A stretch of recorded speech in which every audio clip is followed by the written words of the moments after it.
A desperate struggle for survival has already begun. 3 titans of the plains have cornered a lone leopardess. The lions do not strike to kill, they strike to punish.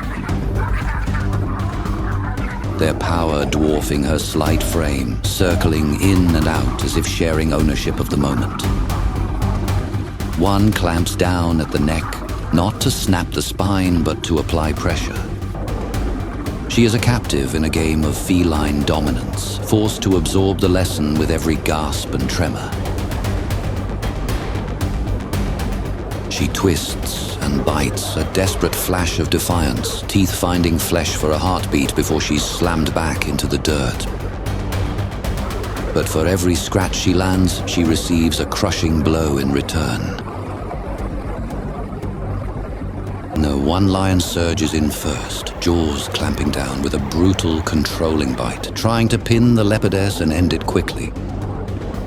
But the lioness slams into him shoulder first, snapping and shoving him off the hold, refusing the assist. This isn't just a kill now. It's dominance on display, a hard statement. Stay back. I finish this.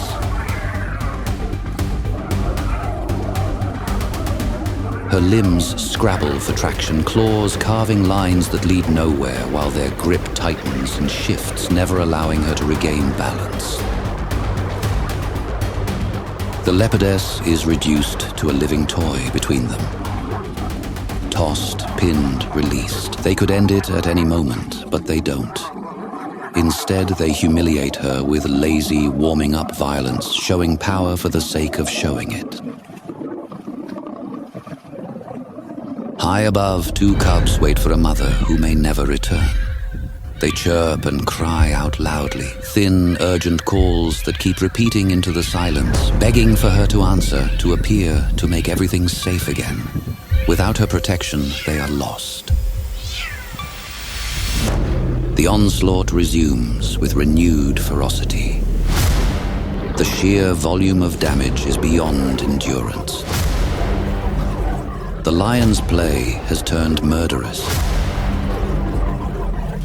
Teeth sink into her flanks, tearing at the very spirit of the cat,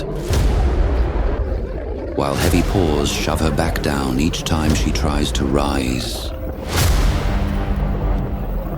A leopard is a master of the shadows. But here, in the open, power is the only currency. And she is bankrupt. Her movements grow sluggish, the light fading from her amber eyes, breath coming in short, ragged pulls. The 3-on-1 assault has finally broken her. The mother can fight no more. Exhaustion and agony have claimed their prize. She collapses, the world narrowing to a dull, distant roar. She lies crumpled in the dust, limbs splayed wrong, too heavy to gather beneath her. Her breathing is loud and ragged. Each exhale is weaker than the last, a fading rhythm after the fury of 3 lions. Their cruel work finished. The leopardess is now still, leaving her cubs unprotected. The giants have arrived at the base of the lone acacia. A predatory shadow stretches across the roots. The pride looks upward, measuring the distance between the earth and the branch. High-pitched chirps cry out for a mother who cannot answer. Massive paws strike the trunk. They heave their bulk against the base, hoping to rattle the prize from the sky. The first male loses interest and abandons the tree. The second male shoves the trunk once, gives up fast, and leaves the lioness waiting alone. Patient and unblinking as the minutes stretch and the balance above starts to change. One cub shifts on the branch, and the movement is a fatal mistake. Its paws skid, its body slips, and for a second split, only the 4 paws keep it from dropping. Claws scrape for purchase, muscles trembling, but the grip can't last. The cub loses hold and falls. Then the crushing grip. She shakes the tiny body with practiced ease, her massive jaws swallowing its entire frame. She pauses, feeling the frantic pulse of the small heart beneath her paws. The lioness shifts her hold, refining her grip to ensure the end. A heavy silence falls over the parched grass. The cub hangs limp between the lioness's jaws. Tiny body still, breath gone. No movement left. A final, weak twitch, and then nothing. The lioness releases the kill, leaving the small body as a discard on the plain. She turns and rejoins her pride, leaving the dead where it fell. High above, a lone brother cries out into the wind. But without a mother to hear him, his fate is already written in the dust. Alone on the branch. No mother, no sibling, the cub edges along its only safe ground, gripping tight, and even staying up here will never be enough. Under a wide blue sky, the savanna wakes in quiet heat, golden grasslands shimmering, and the mountain on the horizon holding the day's first promise of movement.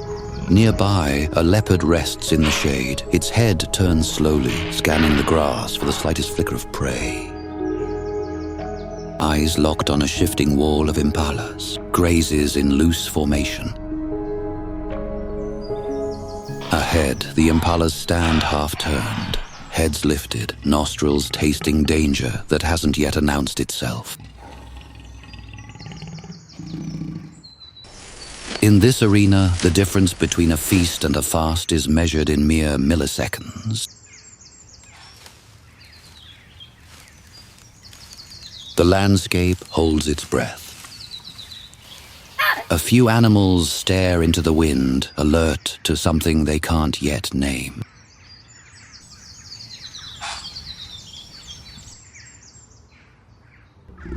The leopard pauses. He gives a final, anticipatory lick of the whiskers, slow, deliberate, as if savoring what's about to be stolen from the world. A single squirrel gave an alarm call. Its voice has shifted the balance of the savanna, and the stillness shatters. The impalas jolt as if struck by lightning, legs firing in a frantic blur. For a breathless instant, predator and prey are pure motion, speed against speed, until the leopard's weight hits like a falling stone.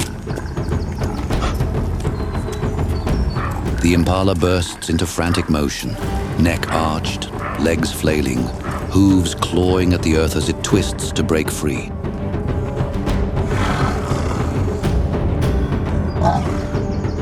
The leopard hanging on like a living trap, claws sunk deep.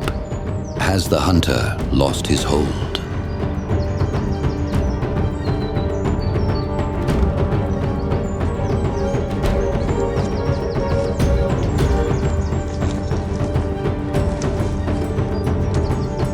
With a sudden, violent torque of the body, he pivots. Hips snapping, spine twisting with brutal precision. Jaws clamp down and shift, finding the fatal angle. There's a wet, final certainty to it. The connection to life is severed as cleanly as a snapped cord. The impala's resistance falters,